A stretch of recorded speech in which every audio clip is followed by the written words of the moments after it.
And sisters, Dominic Lucero, the instructor here for Local 549. So one of the things that I've noticed by far, most brand new apprentices in the first year going through the math portion really struggle with trigonometry. I personally believe trigonometry is very simple, but it requires a change in perspective in the way that we see trigonometry and triangles. Rather than a long list of trigonomic functions that you'll find in your books, it's a lot simpler. So really, the way I look at triangles is a set of ratios. Every angle has an assigned ratio with it.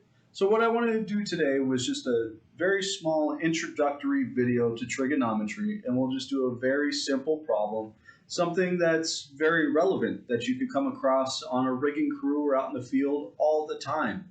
I know when I was in middle school and high school, I always thought this is ridiculous. I will never need to know these arbitrary abstract numbers, and it'll never have anything to do with what I do, until I got into the trades and I found out exactly how relevant it is. So a couple of quick things to know about triangles. One, there's always going to be 180 degrees in every single triangle. Doesn't matter what kind of triangle it is. It can have one short little side and a really long base. It's always going to be 180 degrees if you count all of the angles.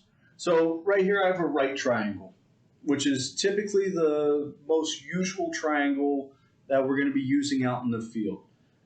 We can almost break down any length, any distance, any angle into a 45-degree right, or into a right triangle is really what we're looking for here. So on a right triangle, I have a 45-degree angle here, and then we have this little square box that represents 90 degrees. So if I was trying to find out how many degrees is on this other end, it's simple. Since there's 180 degrees, if I have two other degrees, it's not a hard thing at all to find out. So we know we have 45, and we know we have a 90-degree right angle here. If we add those two together, and then we subtract that number from 180, that'll give us the difference that's left over in our missing triangle. So hopefully a lot of you guys know this, but 90 degrees plus 45 degrees will give us 135 degrees.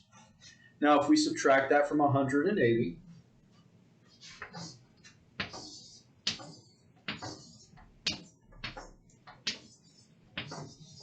it's going to give us 45 degrees. Some of you might be thinking that's a little bit too easy. It's not about the numbers. It's about the procedure. It's about the process. Because if we know that if I have 45 degrees, obviously the other one's going to be 45, that principle still applies with any other triangle. If we know we have a right angle, a 90-degree angle, doesn't matter if this is 27 degrees, it doesn't matter if it's 67 degrees. It's always going to be the same procedure. If you add those two together and you take that number and you subtract it from 180, it'll give you the missing angle every single time. So sometimes we need to find out what the ratios are between these things. And a very simple ratio with a right 45-degree triangle is that the base is going to be exactly equal to the height on a 45-degree triangle. So if this was 10 foot, this leg right here has to be 10 foot. So another way to write that would be a 45-degree right triangle will have a 1-to-1 ratio. Very simple to find out. Doesn't matter if it's 26 foot long, the base will be 26 foot long. Doesn't matter if it's 8 inches long, the base will also be 8 inches long. They're exactly the same. So practical application, where you would typically find this, let's say we're on a rigging crew and we have a piece of ductwork we have to pick up, and we pull a measurement from center to center of pad eye, and it's 20 foot on center to center from pad eye, lifting lug, what have you. And I need to find out what length choker I'm going to need to put on there to make sure I maintain something over 45 degrees 45 is always a safe number whenever you're rigging. You don't want anything really too much lower than that. Not only that, it's an eyesore. You can see from a mile away that, wow, those angles are way too tight. That's very unsafe.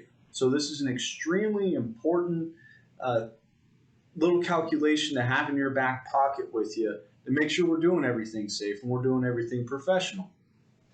So if I know I have a 1-to-1 ratio and I need to figure out what this length is right here, which is known as your hypotenuse, there's a very simple formula for that. I'm sure most of us have heard it either in middle school or high school.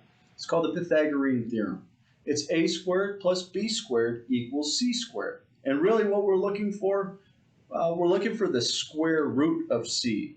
Because if I'm going to take, let's say, I had a 20-foot from pad eye to pad eye, and I want to make sure I get 45 degrees. I drop a straight line down it to make it into a right triangle. So I know that half of 20 is 10. So I have 10 foot here. I know this is going to go 10 foot tall, and that's where my choker is going to land.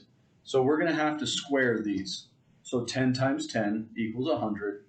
Once again, 10 times 10 over here equals 100. And then 100 plus 100 is going to equal 200. That's the Pythagorean theorem.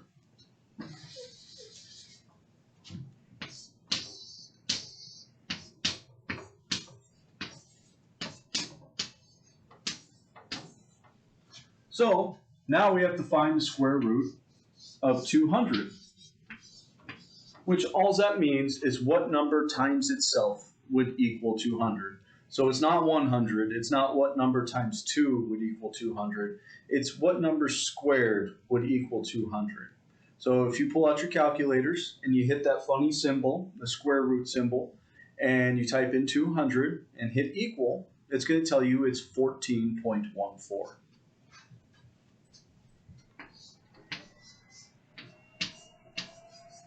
So what that means is the size choker that you're going to need to go from your lifting lug up to the hook of your crane is going to have to at least be a 14-foot choker. So a very common choker on the job site is going to be a 16-foot choker. So we know if we have a 16-foot choker, we're going to be well above that 45-degree angle, and it's going to be a safe pick. It's going to be a professional pick. It's not something that's going to stand out from across the job site where you look at it and you go, something's not right there. So it's a very simple application of trigonometry in the everyday job site. And there's many more applications for this. So I hope this was helpful. This was just an introductory video about why it's important for trigonometry and why we need to learn it. Because it's not only for professionalism and it's not only for becoming a journeyman Boilermaker, it's also about safety, because improper rigging practices get people killed. So as we go along, I'm going to show a lot more different examples, and we'll make sure that you get a full understanding.